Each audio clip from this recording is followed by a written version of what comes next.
এই যে বিশ্ব ব্রহ্মাণ্ড সুশৃঙ্খল ও সুনিয়ন্ত্রিতভাবে পরিচালিত হচ্ছে, নিঃসন্দেহে এর পিছনে একটা শক্তি আছে। আর এই শক্তিকে পৃথিবীর বিভিন্ন মানুষ বিভিন্ন নামে ডাকে।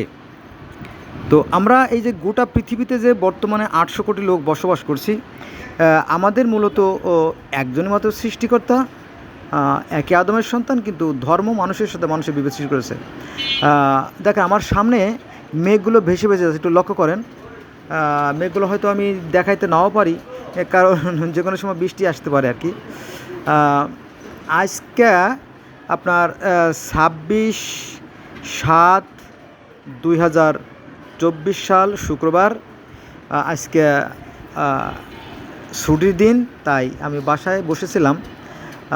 তো হঠাৎ করে আমার মনে হলো আকাশের মেঘগুলো উড়ে উড়ে যাচ্ছে, কিন্তু মেঘের তো ডানা নাই। মেঘ তো আসলে পানি, পানি আবার ওড়ে কী করে, তাই না?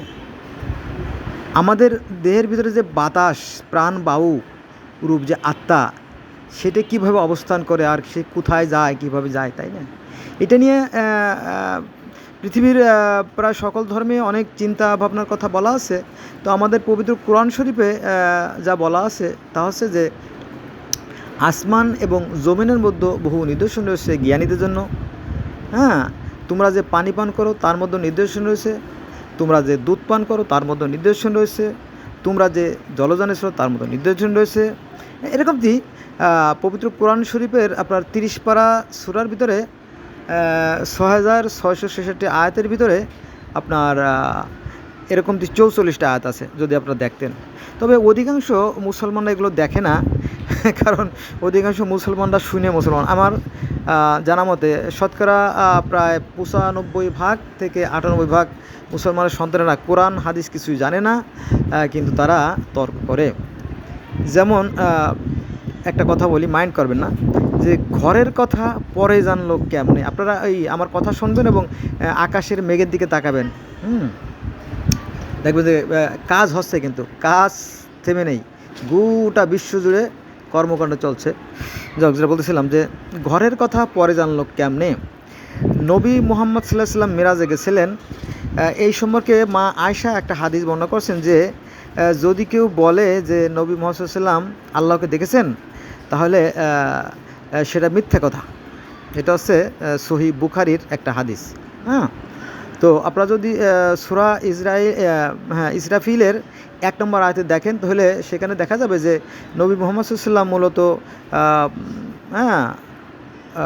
বাইতুল মুকাদ্দাস পর্যন্ত গেছিলেন, রাতে কোনো এক রাতে গেছিলেন, এই কথাটা বর্ণনা করা আছে। কিন্তু তিনি যে আল্লাহর সাথে দেখা করছেন, এই সমস্ত কথাগুলো কোরআনে নাই, এগুলো বানানো কথা, মিথ্যা কথা। যাক, সেখানে আমি যাব না। তো এই ধর্ম ব্যবসায়ীরা মানুষের সাথে মানুষের বিভেদ সৃষ্টি করে রাখে, ঠিক আছে? কিন্তু আমরা আসলে একই প্রকৃতির সন্তান। দেখেন মেঘগুলো ভালো করে লক্ষ্য করে দেখেন, আমরা একই প্রকৃতির সন্তান। সূর্য ওঠে, তাই পৃথিবীতে যত গাছ আছে, একটাই সূর্য ওঠে। সূর্য ওঠার ফলে গোটা পৃথিবীতে যত গাছপালা আছে, আপনার ছোট ছোট গাছ থেকে বৃহৎ যত গাছ আছে, সব গাছই কী করে, তাদের পাতার মাধ্যমে খাদ্য উৎপাদন করে। সেটা আবার কীভাবে? সূর্যের তাপ যখন পাতার পর পড়ে, তখন পাতার উপরিভাগে, অর্থাৎ উপরিভাগের যে একটা ছিদ্র আছে, যাকে বলে পত্ররন্ধ্র বলি আমরা, রন্ধ্র শব্দ অর্থ ছিদ্র, সেই ছিদ্র দিয়ে বাষ্প নির্গত হয়, অর্থাৎ সেখানে খাদ্য তৈরি হয়। সেটা আবার কীভাবে হয়? সেটা হয় আপনার কার্বন ডাইঅক্সাইড আর বাতাস, আর আছে আপনার এই সূর্যের তাপ, আর গাছগুলো তার শিকড়ের মাধ্যমে, অর্থাৎ মূল রোমের মাধ্যমে মাটি থেকে যে ইগুলো শোষণ করে নেয়, পানি শোষণ করে নেয়। এই 3টে সমন্বয়ে তারা খাদ্য উৎপাদন করে। যেমন আমরা মানুষেরা বাজার থেকে চাউল আনি, তারপরে আপনার আমাদের পানির লাইন থেকে পানি নেই, আর চুলায় বসাই দেই, হাঁড়িতে আগুন জ্বালিয়ে দেয়। তো এই 3টের সমন্বয়, অর্থাৎ চাউল, পানি আর হচ্ছে আপনার আগুন, এই 3টের সমন্বয়ে যেমন ভাত তৈরি হয়, আর সেইগুলো খাই আমরা জীবনযাপন করি। তো ঠিক এরকমটি এই সূর্যের তাপের ফলেই কিন্তু এই গোটা পৃথিবী পরিচালিত হচ্ছে। তো গোটা পৃথিবীবাসীর জন্য একটাই চাঁদ, একটাই সূর্য, একটাই আকাশ, একটা পৃথিবী, যেটা আমি বারবার বলে থাকি, আপনারা বিরক্ত হবেন না প্লিজ। হ্যাঁ, আমি একথা কেন বলি জানেন? আমি পৃথিবীর বিভিন্ন ধর্মের ছাত্র। আমি দেখেছি যে পৃথিবীতে যে ধর্মগুলো তার যে মূল যে শিকড় তা মূলত এক এবং অভিন্ন। যেমন আমরা যদি পৃথিবীর সর্বপ্রথম লিখিত গ্রন্থ যেটা গিলগামেশের মহাকাব্য দেখি, সেখানে একজন অদৃশ্য সৃষ্টিকর্তা, তার নাম হচ্ছে রা। তারপরে যদি আমরা আরও 10-12 হাজার বছর আগে সেই ধর্মগুলো দেখি, সেই গ্রিক আর মিশরীয় ধর্ম, সেখানেও সেই অদৃশ্য একজন সৃষ্টিকর্তা আছে, তার নাম হচ্ছে রা বোধহয় বলে ফেলছি একবার, আনু। মানে গিলগামেশের মহাকাব্যে সৃষ্টিকর্তা আছে অদৃশ্য, তার নাম হচ্ছে আনু। আর মিশরীয় ধর্মে হচ্ছে অদৃশ্য সৃষ্টিকর্তা, তার নাম হচ্ছে রা। এবং গ্রিক এবং রোমান যে ধর্ম বা পুরাণ, সেখানেও সেই অদৃশ্য সৃষ্টিকর্তার নাম হচ্ছে কি জানেন? কাওয়াস কাওয়াস কাওয়াস, ইউরেনাস ইত্যাদি ইত্যাদি। এরপরে যদি আমরা পার্সিয়ান ধর্ম দেখি, অর্থাৎ পারস্য, অর্থাৎ আজকের যে ইরান, এর পূর্ব নাম ছিল পারস্য। তো সেখানে আমরা দেখব যে সৃষ্টিকর্তার আকার হচ্ছে অদৃশ্য, তাকে বলা হয় আহুরা মাজদা। এটা হচ্ছে আপনার জরথুস ধর্ম বা পার্সিয়ান ধর্মে আর কি। তারপরে ইহুদি ধর্মেও আমরা জানি যে সৃষ্টিকর্তা অদৃশ্য, যাকে ইহুদিদের যে সৃষ্টিকর্তা তাকে দেখেছিলেন তাদের নবী মুসা তুর পাহাড়ে। এবং খ্রিস্টানদের যে নবী ঈসা, তিনি সৃষ্টিকর্তাকে দেখেছিলেন জর্দান নদীতে গিয়ে। কারণ সৃষ্টিকর্তা একটা কবুতরের রূপ ধরে এসে তার সাথে দেখা করে গেছিলেন, অর্থাৎ ঈসার সাথে।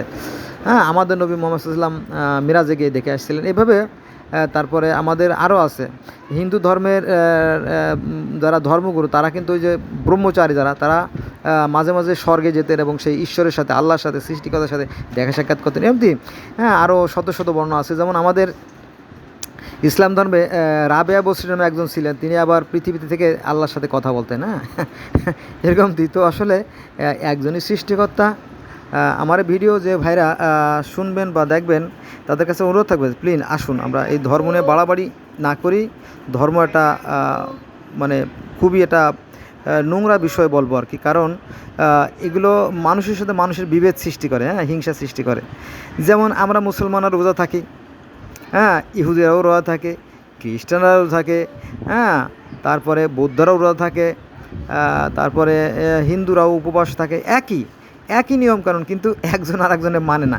শিখরা রোজা থাকে, হ্যাঁ, এই আর কি। নামাজও পড়ে, শিখরা নামাজ পড়ে, ইহুদিরা নামাজ পড়ে, খ্রিস্টানরা নামাজ পড়ে, তারপরে পার্সিয়ানরা নামাজ পড়ে 5 ওয়াক্ত, হ্যাঁ, এইগুলো। কিন্তু এগুলো ধর্মগুলোরা জানতে দেয় না, হ্যাঁ, ফলে মানুষের সাথে মানবদের বিভেদ সৃষ্টি হয় এবং অনেক সময় মারামারি, কাটাকাটি, খুনোখুনিও কিন্তু হ্যাঁ হয়ে যায় আর কি এই সমস্ত ধর্ম নিয়ে, জানেন তো।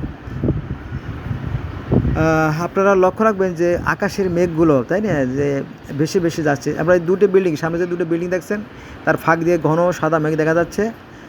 আর সামনে যে ছোট বিল্ডিংটা, তার ডান পাশে মেঘ দেখা যাচ্ছে। তো মূলত এর পিছনে একটা শক্তি। বিজ্ঞানীরা যে সৃষ্টিকর্তায় বিশ্বাস করে না, এটা মিথ্যে কথা। বন্ধুরা, বৃষ্টি অলরেডি শুরু হয়ে যাচ্ছে বোধহয়, ভিডিওটা আর দেখা সম্ভব হবে না। হ্যাঁ, গুড়ি গুড়ি বৃষ্টি অলরেডি শুরু হয়ে গেছে আর কি। আপনারা দেখতে পাচ্ছেন কিনা আমি জানি না।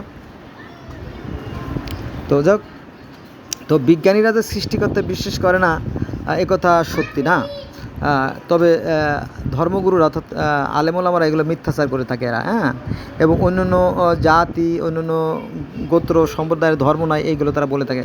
প্রকৃত সত্য তা না, এরা ধোঁকাবাজ। এদের ধোঁকাবাজে আপনারা পড়বেন না। আমাদের একজনই সৃষ্টিকর্তা, তাকে দেখা যায়। তাকে দেখার জন্য আপনার জ্ঞানের চোখ দরকার, অনুভূতির চোখ দরকার। চর্মচক্ষু দ্বারা সৃষ্টি করে দেখা যাবে না। কারণ আমাদের এই যে বিশ্ব ব্রহ্মাণ্ড যে সুশৃঙ্খলভাবে পরিচালিত হচ্ছে, নিঃসন্দেহের পিছনে একটা শক্তি আছে। সেই শক্তিকে পৃথিবীর বিভিন্ন মানুষ বিভিন্ন নামে ডাকে। ধন্যবাদ সবাইকে।